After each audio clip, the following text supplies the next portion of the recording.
What happens when Spider-Man comes face to face with a version of himself who lost everything? Not to some supervillain or cosmic threat, but to a random thug with a gun. This is the story of a Peter Parker who never got his powers, never became a hero, and ended up homeless on the streets. Our story kicks off in the middle of Earth 8311, Spider-Ham's cartoon world. But Peter Parker isn't the one in trouble here. Instead, we've got two displaced Spider-Men dealing with a massive problem. The original Peter Parker from Earth 616 teams up with the Spider-Man from Earth 1048, the Gamerverse. Wait, my spider sense is still going off. What? Oh man, twice the Spider-Man, twice the Parker luck. A rampaging cartoon kaiju called Hogzilla tears through the city. The two web slingers swing into action, but there's a problem.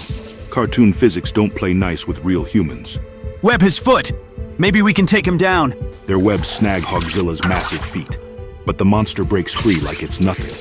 Things are about to get worse. Or not. Wait, this is a cartoon world, right? No one really gets hurt in cartoons, so we're fine. Well, I hope so. Hogzilla breathes fire from its nose. Yeah, cartoon logic. And the two Peters are about to become spider pancakes when salvation arrives in the form of a plump hero. Move, you saps. Spider-Ham! This is a cartoon world, but you're fleshy humans, which means... Spider-Ham takes the full blast of Hogzilla's fire breath. But here's the thing about cartoon worlds. The pig's perfectly fine. I'm fine, numbskulls, but you wouldn't have been. I've got this. You two haul your web butts to a more hospitable dimension. The two Peters dive through one of Spot's interdimensional portals, hoping the next world will be less insane. They land in a quiet park. No superheroes, no villains. Just normal people doing normal things. No superhumans here at all. It's boring as heck, which is just what we need. Should we get out of our costumes? I didn't bring a change of clothes. A jogger recognizes them and wants a selfie. Peter handles it like a pro. Can I get a picture? Sorry, we're on break. We'll be back in Times Square in an hour. Stupid outfits anyway. Can't even tell who you're supposed to be. Crisis averted, or so they think. It's really that easy? Yeah, I hid from the inheritors here once. There's literally nothing that... That's when they see him. A homeless man sleeping on a park bench. A homeless man who looks exactly like them. I wasn't loitering, just resting my eyes. Is he us? This Peter Parker is physically disabled, depressed, and living on the streets. The two Spider-Men approach their broken counterpart. Room for two more? Oh, sure. I thought you guys hung out in Times Square. Usually, but we had a good day today. Gamerverse Spider-Man hands him some money. Really good, in fact. Got us wanting to pay it forward. You mean it? Wow, that would really help. You mind if I ask? And here's where this story takes a dark turn. This Peter Parker never got bit by a radioactive spider. He never became Spider-Man. Instead... The knee? Sure, I get it. Want to make sure I'm not a scam artist. Well, this would be kind of next level for a scam artist, am I right? What happened? It's an old story. I was in high school living with my aunt and uncle. One night, a guy breaks in looking for money. We didn't have any.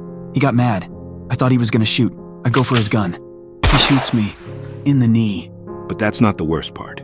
Uncle Ben gets between us. To protect me. Anyway, it was in all the papers. You're probably too young to remember. In this world, Uncle Ben still died protecting Peter. But without spider powers, without becoming a hero, Peter couldn't cope with the guilt. Aunt May, what happened to... She wasn't hurt, thank God. The guy took off, but my medical bills, Uncle Ben's funeral expenses, pretty much wiped us out. I swore I'd get a scholarship, go to college, get a good job, pay it all off. Problem is, waking up screaming every night isn't ideal for the old study habits. I flunked out. There's some good news. Aunt May is living with Mary Jane Watson's mother, and MJ became a successful actress who helps support them. But Peter's shame keeps him on the streets. Her niece is some big-shot actress. Sends them way more than I can, but this'll come in handy. Then this broken Peter notices something odd. Hey, I never mentioned May's name. How'd you know it? The two Spider-Men share one final moment with their fallen counterpart. We're not too young to remember. Take this too. Send it to your aunt. But listen, what she wants more than money is to see you. I know you're ashamed. I know how you feel like you let her down. But she doesn't feel that way. And trust me, however bad seeing her makes you feel now, it'll feel a lot worse when you want to see her and can't. The two Spider-Men leave, more determined than ever to stop the Spot and return to their own dimensions.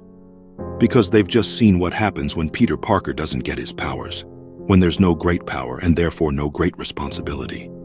Just guilt, trauma, and a life destroyed by one random act of violence. That's all for this story. Let us know what you thought in the comments below. And if you want to see more Spider-Man content, hit that like button and subscribe. We'll see you in the next one. Take care.